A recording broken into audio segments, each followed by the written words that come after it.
ও ভাই, অনেক যে মুরগি কাইটা কাইটা ভাজতেছে, ওগুলো কত কইরা?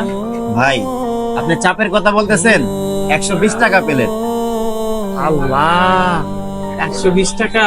120 টাকা তো আমি গ্রামের বাড়িতে চা খেয়ে নাস্তা করতে পারি। ও ভাই, এগুলা খাইতে কি খুব সুস্বাদু? হ্যাঁ ভাই, এগুলো অনেক সুস্বাদু।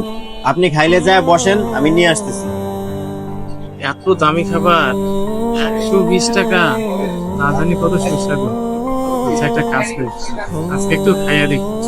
ও ভাই, তাহলে আমারে 1 প্লেট দেন। আচ্ছা ঠিক আছে, আপনি যায় বসেন, আমি নিয়ে আসতেছি।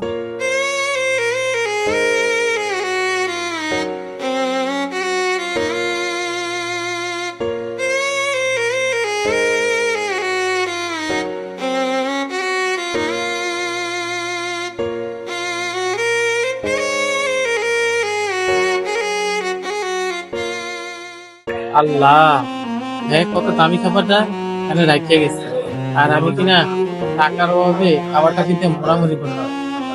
যাক, এই যখন এটা রেখে গেছে, এটা নষ্ট না করে এটা আমি খাই। এই ভাই, রুটি দেন একটা। ওই যে ভাই রুটি। ও ভাই, এগুলো রাখেন, এগুলো কই না? ভাই এগুলো তো জুটা খাবার, এগুলো রাইখা আমি আপনার চাপটা আপনাকে দিতেছি। ও ভাই, এগুলো ঝুটা খাবার হলো কই থেকে? এগুলো কি ওইখানে 2-3 দিন ধরে রাখছে? ব্যাটারে দেখলাম মাত্র খাইয়ে এখানে রেখে গেছে। ভাই আপনি কি এই জুটা খাবার খাইতে পারবেন? ভাই, এটা খাইতে পারবো না কেন? এটা কি পশু পাখি খাইয়া উঠে গেছে?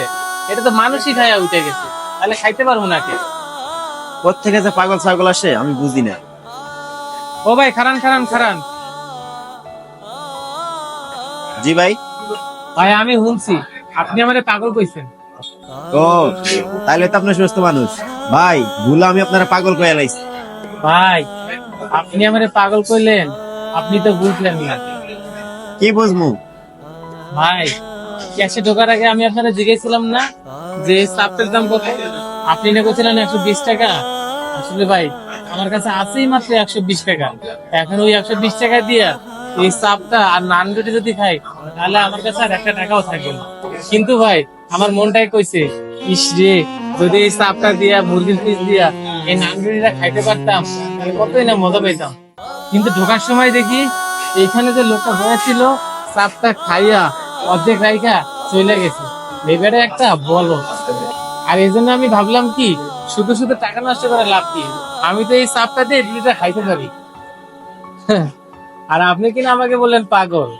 এবার আপনি কোন ভাই, আমি যে এই খাবারটা ফিরি ফিরি খাইতেছি, আমার শখটাও পূরণ হলো আর টাকাটাও বেঁচে গেল। আরেকটা কথা বলেন ভাই, আপনি যে এইটা নিয়ে যেতেছিলেন, আপনি কি এটা নিয়ে যেতে খাইতেন? ধর মিয়া, এটা আমি খাইতে যাবো কেন লাগিয়া? ভাই, যেহেতু আপনি এটা খাইবেন না, ফলাই দিবেন, তাহলে এটা আমি খাইলে আপনার সমস্যাটা কি? আর ভাই, আমি তো আপনাকে বিরাট বড় উপকার করছি। আপনার আর যে বেটা খাইতে লাগছে, হ্যারো বলতে পারেন কেমনে? কেমনে? ভাই, আপনি যে খাবারটা নিয়ে ফালাই দিতেন, এই খাবারটা কিন্তু অভিশাপ দিত আপনারও, আর যে বেটা রাইখে গেছে এই বেটারও। এখন কিন্তু আর অভিশাপ দিব না ভাই, কারণ খাবারটা আমি খাইতেছি। ভাই, আপনার কিন্তু এখন উচিত আমারে আরেকটা চাপ নিয়ে এসে দেওয়া।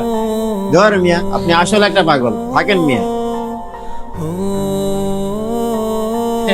হ্যাঁ, আমারে পাগল কয়, আসল পাগল তো হ্যাঁ। ভালো খাবার অনেকেই খেতে চায়, কিন্তু অর্থের অভাবে সবাই খেতে পারে না। আবার অনেক মানুষই আছে সব সময় খাবার অপচয় করে। তাদের উদ্দেশ্যে একটা কথা বলতে চাই, আপনারা যেসব খাবার অপচয় করেন সেগুলো অপচয় না করে পথ শিশু বা গরিব অসহায়দেরকে দিয়ে দেন। তাহলে তারা যতটুকু খুশি হবে তার চেয়ে বেশি খুশি হবে আল্লাহ তাআলা আপনার প্রতি। ভিডিওটি ভালো লাগলে অবশ্যই শেয়ার করে দিবেন। ধন্যবাদ সবাইকে।